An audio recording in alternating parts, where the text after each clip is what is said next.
wanted to put together a quick video on a recent acquisition of mine to kind of illustrate how understanding history and researching and understanding markings can really help a collector decipher and understand a rifle's history.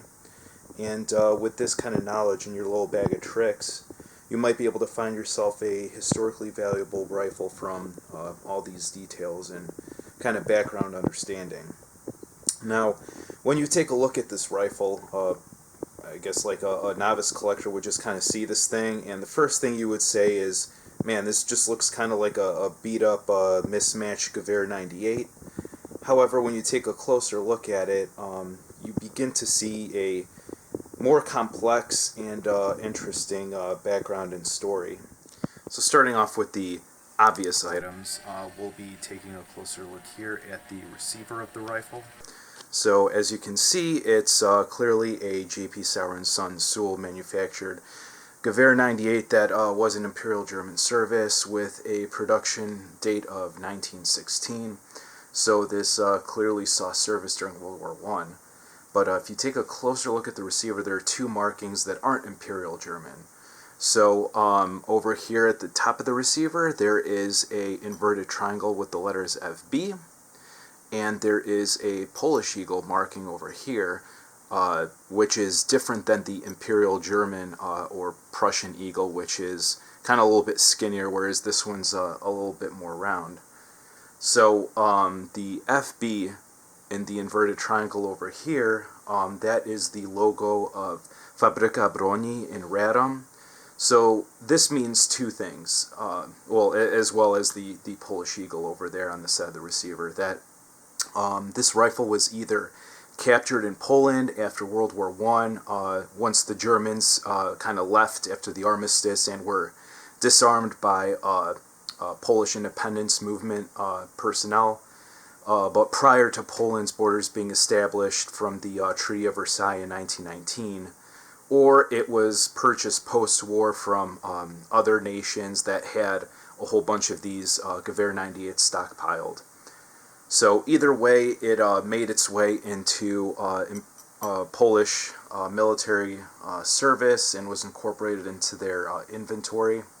Now, originally in the early 1920s, when Poland adopted the Mauser 98 system, and I believe they started production of their first domestically produced rifles, which were, in a sense, a copy of the Gewehr 98, that was designated the WZ 98 or Wzór 98. They did have a roller coaster Langevisier rear sight, which this one doesn't, but we'll get to that in a little bit here. Now we'll turn our attention back to the FB marking over here on the receiver. Let's get a nice tight close shot of that. There we go. So given that marking, it must have been refurbished at some point by Fabryka Broni.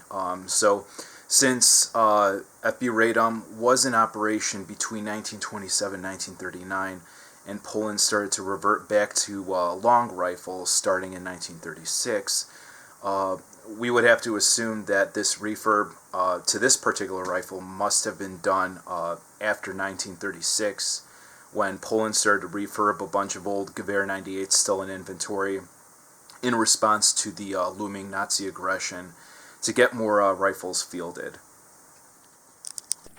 Just get another closer uptight shot of the Polish Eagle acceptance marking on the receiver.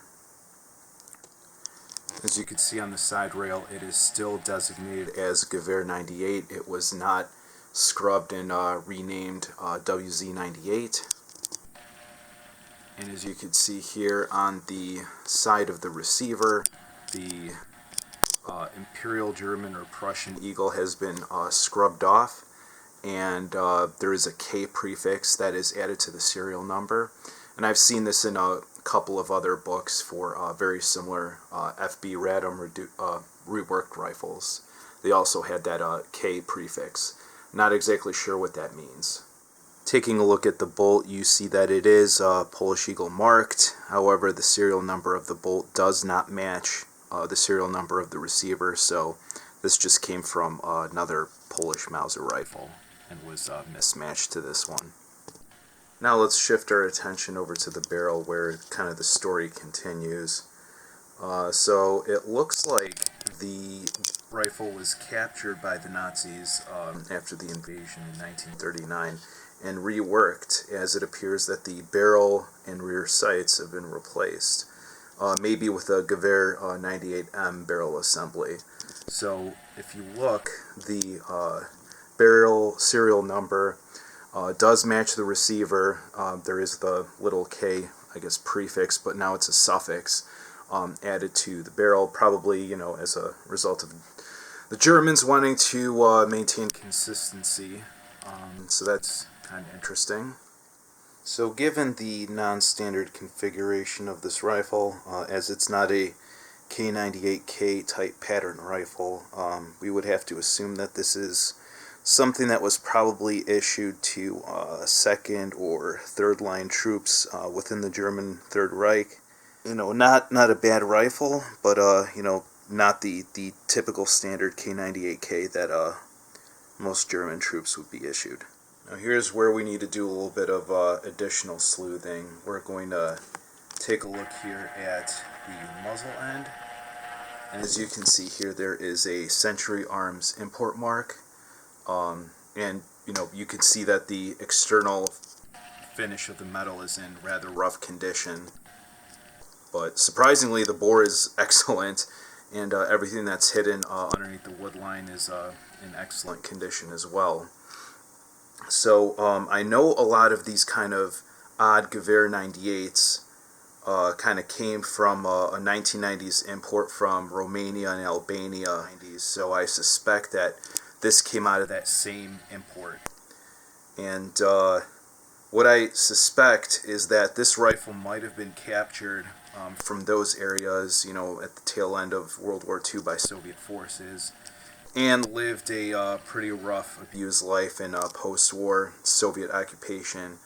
And so yeah, I guess in conclusion, despite the rough-looking external condition of this rifle, there is just a ton of history dripping off of it, and just kind of goes to show that if you do your research and know what you're doing when you're collecting, it does pay off in dividends, as you can get something with a lot of historical value for not a lot of money that would be otherwise kind of passed over by novice collectors. So happy hunting.